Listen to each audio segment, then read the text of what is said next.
I want so obviously, so desperately to be loved and to be capable of love. I'm still so naive. I know pretty much what I like and dislike, but please, don't ask me who I am. A passionate, fragmentary girl, maybe. I've been reading Sylvia Plath's journals, and I'm really glad that I hadn't come across them at any other point in my life. I think I needed to read them now. I think I needed to read them as a 21-year-old heartbroken young girl, although I'm not sure I like the term heartbroken. I don't know if it even fits into the narrative of how I feel at this point in my life.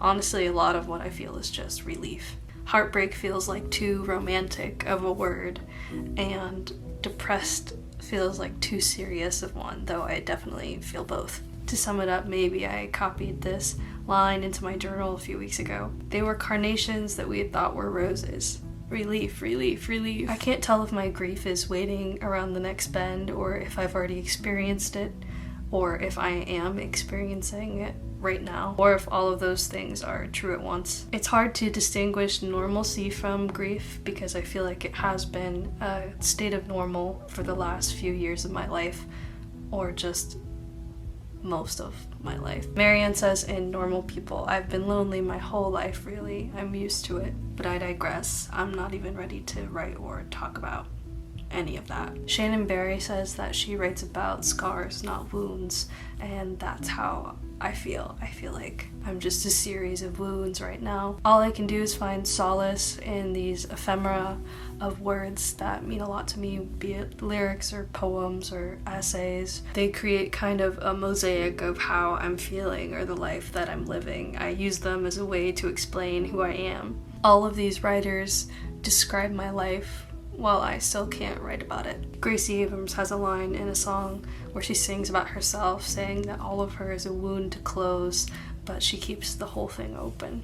That's about how it feels right now. I went to the Taylor Swift concert in May in Nashville, and while I was expecting to cry, I did not expect myself to cry so much to The Archer. Don't get me wrong, I've always loved that song, and it's been inside my favorite playlist for a long time, but there's always this moment with Taylor Swift songs where I will have known them for years and years and years, and then finally something will happen in my life and a song will just click into place. Suddenly all these lines that I'd heard over and over again meant so much more and had so much more significance, and it was like it all suddenly completely applied to me. Who could ever leave me, darling, but who could stay? Something that's always resonated with Taylor Swift's writing has been this gaping need to be needed, and how much it hurts to always try to be looking for love as a way to fulfill that need to be needed. There's so much panic in the way that she writes about love and about needing to be needed. I'm realizing more and more how much the basis of my life is founded on that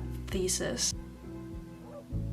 Olivia Lang writes, "It was the sensation of need that frightened me the most, as if I'd lifted the lid on an unappeasable abyss. I've invested so much of my life and my worth in being loved in a romantic way, and it does feel like this unappeasable abyss. Being loved is my greatest need, but also my greatest fear. I'm worried that my greatest fears turn out to be the gift of prophecy," as Julian Baker says. And honestly, need is embarrassing. It's embarrassing the creature that I can become when I want someone to need me. It's embarrassing to look back on my life and see how much I've suppressed myself just to feel needed and wanted. So that's been on my mind. I've been thinking about the dependence that I have on other people and other ways that I'm fulfilling that now in my life, now that romantic love is out of the equation right now. I've felt even more like an open wound or a nerve exposed. And who has stayed? My friends. My friends have stayed. I wrote in my journal that my friends feel so much like my family, and I've always had kind of a confusing relationship with that word. So for me to write it, it really means something. I've never felt more at home than I felt sleeping on the couch of my friends in Nashville. Being driven to the airport in their cars with the engine lights on, I haven't felt this happy in maybe ever. It's too much to say how much they mean to me. It's too much to write about yet. It feels too tender. Life offers up these moments of joy despite everything. I have trouble talking about my life, but I'm able to write about it when I'm writing about it to other people. I wrote this in an email yesterday. I'm experiencing happiness again in short bursts. It's strange how encompassing happiness can be in the same way that sadness / loneliness / depression is, but how much more stealthy. They're saying the same thing. This won't ever go away, but in different contexts. Yesterday, I drove to Nashville for my friend Holly's birthday, and we went to a bar. I ordered a shot of vodka and soda water to chase it, and Will ordered the same thing but with whiskey. We walked up the grimy stairs with our shots in our shaking hands, and the patio was lit with little Christmas lights. We slammed the shots on the picnic table where everyone was sitting and took them while everybody cheered little cheers. I can't explain what's happy about it, other than it felt euphoric to see people cheering nonsensically for the briefest of moments, their faces lit up by porch lights and booze we all bought but we can't really afford, just for the purpose of enjoying the moment together. It just feels like creating joy for joy's sake, and that feels rare in the long history of moments that I've shared over my 21 years of life. Or maybe it's youth, the unspoken guarantee that everyone feels a little bit of desperation at the rotting picnic table, so what the hell, let's cheer to something nonsensical, if to anything at all. In the end, this is a better life. I live in a house with hardwood floors and furniture I bought.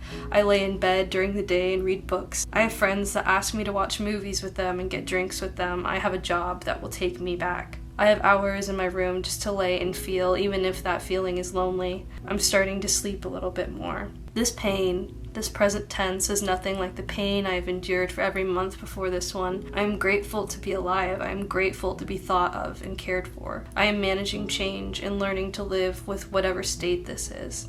I am thinking of you. Sylvia Plath writes, I live every moment with terrible intensity. Remember, remember. This is now and now and now. Live it, feel it, cling to it. I want to become acutely aware of all that I've taken for granted.